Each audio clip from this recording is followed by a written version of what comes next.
Dibantu subscribe ya teman.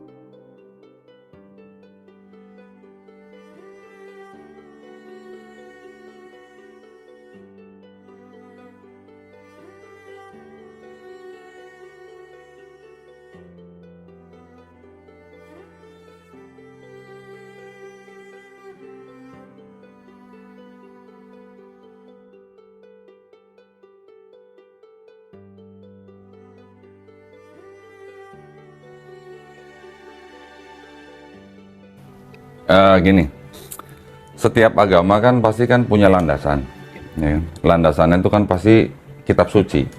Nah, pada waktu kita mempelajari kitab suci kita, itu kan kita harus paham bener nih. Pertama itu logis nggak gitu, ya, masuk akal nggak gitu ya maksudnya. Kemudian bertentangan nggak dengan sains atau ilmu pengetahuan. Kalau dua itu ternyata dilanggar atau tidak terpenuhi, berarti kan menurut saya itu nggak bisa disebut sebagai kitab suci gitu. Nah, pada waktu saya sebelum bersyahadat, saya kan mempelajari ulang nih, ya. Sebab musababnya saya sudah sering cerita lah di channel-channel yang lain lah ya. Tapi pada saya waktu saya mempelajari ulang, ternyata kitab yang saya anggap suci pada waktu itu, ternyata buat saya kok ternyata malah hasilnya malah tidak logis gitu. Tidak 100%, tetapi banyak yang tidak logis. Kemudian yang kedua, ternyata juga tidak, dalam tanda kutip, tidak dibenarkan atau tidak sejalan dengan ilmu pengetahuan zaman sekarang gitu. Tidak relevan, Mbak? Bukan tidak relevan, maksudnya tidak dibenarkan. Atau artinya di dalam kitab saya itu pada waktu itu terbukti tidak sesuai atau tidak sejalan dengan ilmu pengetahuan zaman sekarang gitu. Nah, dengan dua itu akhirnya saya menganggap bahwa ini buat saya ini ternyata bukan kitab suci gitu. Akhirnya kan saya mempelajari yang lain. Berapa lama? Dulu saya mempelajari agama saya yang lama, ternyata tidak bisa diterapkan dalam sistem peradilan. Contohnya apa itu? Bahkan di negara-negara yang mayoritas Kristen pun ajaran mereka nggak bisa dimasukin dalam sistem peradilan. Contohnya, kasihilah musuhmu. Kalau kamu ditampar pipi kanan, kasih pipi kiri. Bisa nggak masuk peradilan kira-kira? Enggak. Kasihlah musuhmu. Iya. Bisa nggak? Enggak. Di dalam Islam, kita boleh membalas yang setimpal, ya kan? Tidak boleh berlebihan. Kita boleh balas yang setimpal, tetapi memaafkan lebih baik. Bisa nggak diterapkan di pengadilan? Bisa. Bisa. Kalau kasihlah musuhmu, bisa nggak? Enggak. Terlalu general dan tidak spesifik ya. Kalau rumahnya kemasukan rampok, misalnya, kasihlah musuhmu. Jadi ambil semua dong nanti. Kasih ambil semua. Kalau negara kita kedatangan penjajah, kasihlah musuhmu. Gimana? Ambillah semua gitu kan. Iya. Betul nggak? Walaupun penafsiran daripada pemuka agama kita atau gereja itu kan mereka bilangnya artinya kasihilah musuhmu itu artinya jangan membalas kejahatan dengan kejahatan. Tapi kalau ada negara agresi yang datang ke negara kita, apa kita nggak boleh balas? Nah itu maksud saya. Yesus mengatakan demikian, kasihilah Tuhan Allahmu dengan segenap hatimu dan dengan segenap jiwamu dan dengan segenap akal budimu. Itulah hukum yang terutama dan yang pertama. Dan hukum yang kedua, yang sama dengan itu, ialah, kasihilah sesamamu manusia seperti dirimu sendiri. Yesus telah mewujudkan kasih yang sempurna melalui sengsara salib, yakni kasih kepada Bapanya dan kasih kepada manusia dalam totalitas.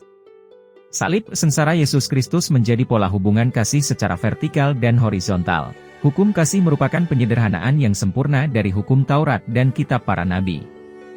Tuhan memerintahkan kepada manusia supaya mengutamakan kasih dengan mengasihi sesama dan mengasihi orang lain. Kasih itu mengajarkan manusia supaya manusia mengembangkan kasih yang sesungguhnya dan benar. Kasih merupakan hal yang sangat penting dalam kehidupan manusia, tanpa kasih tidak bisa hidup bersama. Kasih itu harus didesain dan perlu kerja keras untuk mewujudkannya. Karena kasih mempersatukan kehidupan setiap manusia. Dan tanpa kasih kehidupan di dunia ini akan kacau karena tidak mengutamakan kasih antara satu dengan yang lainnya. Kasih merupakan hukum atau perintah utama yang Tuhan Yesus ajarkan kepada setiap orang percaya. Allah memberikan sifat mengasihi kepada manusia untuk mengasihi semua orang, bukan hanya mengasihi orang tertentu saja. Tuhan memerintahkan kepada manusia supaya mengutamakan kasih dengan mengasihi sesama dan mengasihi orang lain. Kasih itu mengajarkan manusia supaya manusia mengembangkan kasih yang sesungguhnya dan benar. Dalam Yohanes 13 ayat 34 mengatakan bahwa, Aku memberikan perintah baru kepadamu, yaitu supaya kamu saling mengasihi sama seperti Aku telah mengasihi kamu, demikian pula kamu harus saling mengasihi. Dengan adanya pemahaman seperti ini, orang Kristen yang masih sulit untuk mengasihi, memberi, bahkan sulit menerapkan kasih dapat mengerti dan memahami makna keutamaan kasih tersebut. Jika orang Kristen mengerti arti kasih dan menerapkannya dalam kehidupannya, maka orang Kristen akan hidup dalam kasih dan senantiasa menerapkannya. Penting bagi orang Kristen masa kini dalam menerapkan kasih dengan cara mengasihi, menolong, dan memelihara kasih sehingga masa hidupnya berarti di hadapan sesama dan di hadapan Tuhan. Berdasarkan ajaran kasih ini, Yesus memberikan contoh hierarki kepemimpinan di dalam sebuah rumah tangga seperti berikut. Hierarki kepemimpinan. 1 Korintus 11:3. Pasal 11 ayat 3 Tetapi aku mau, supaya kamu mengetahui hal ini, yaitu kepala dari tiap-tiap laki-laki ialah Kristus, kepala dari perempuan ialah laki-laki dan kepala dari Kristus ialah Allah. Hubungan kasih di antara anggota-anggota rumah tangga, suami, istri dan anak. Kolose 3:18-21. Pasal 3 ayat 18 Hai istri-istri, tunduklah kepada suamimu, sebagaimana seharusnya di dalam Tuhan. Pasal 3 ayat 19 Hai suami-suami, kasihilah istrimu dan janganlah berlaku kasar terhadap dia.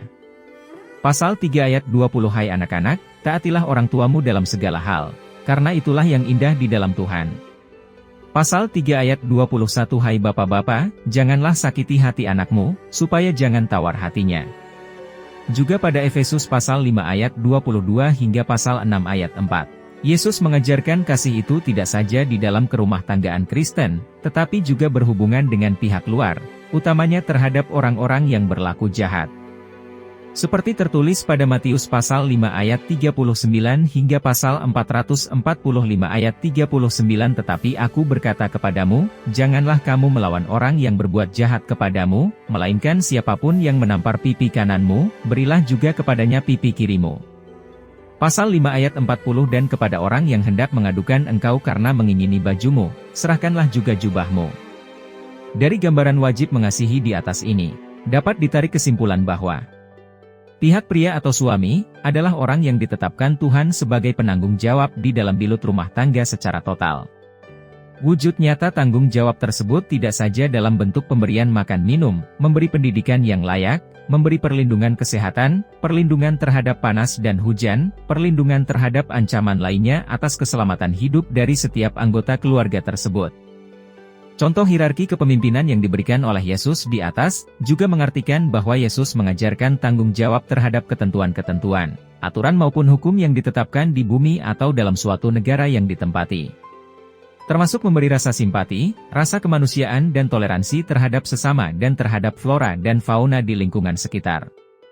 Tunduk kepada hukum dan aturan yang berlaku, telah dibuktikan oleh Yesus saat ia ditangkap di Getsemani. Yesus tidak memberi perlawanan hingga Pontius Pilatus menghukumnya dengan hukuman mati dengan disalibkan, Yesus tetap tidak memberi perlawanan. Padahal Pontius Pilatus tidak menemukan kesalahan apapun, namun karena desakan massa agar Yesus disalib maka terjadilah demikian.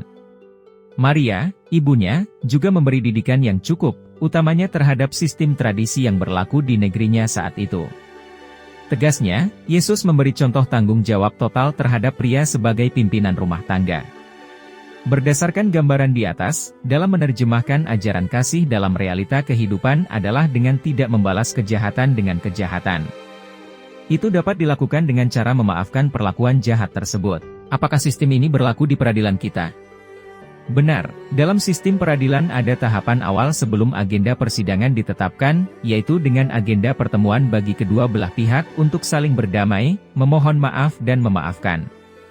Bila mana kita sudah memaafkan, tetapi hukuman tetap harus berjalan, maka hal tersebut adalah aturan hukum dunia, atau hukum negara yang harus dipatuhi. Tetapi berbeda dengan situasi harus melindungi, maka kita tetap harus bertindak untuk meredam ancaman tersebut. Ajaran kasih tidak berarti pasrah dalam kebodohan. Misalnya saja ketika seorang perampok datang merampas harta benda lalu kita menyerahkan istri untuk diperkosanya. Tidak seperti itu, dalam contoh kasus ini ada hak-hak lainnya yang sepatutnya harus dilindungi. Maka dalam upaya perlindungan itu, sang suami dapat melakukan suatu kebijakan harus bagaimana untuk meredam ancaman tersebut. Demikian terhadap bila ada suatu negara melakukan agresi atau penjajahan terhadap negara kita, di mana di negara kita itu ada hak-hak hidup dari istri, anak, cucu dan hak kebendaan lainnya untuk dilindungi, maka kita sebagai suami akan melakukan perlawanan terhadap agresi atau penjajahan negara tersebut. Perlawanan ini telah dibuktikan oleh Yesus sendiri, di mana ia melakukan perlawanan terhadap para pihak yang mengotori bait suci sehingga Yesus menggulingkan keluar meja dagangan yang ada di dalam bait suci tersebut.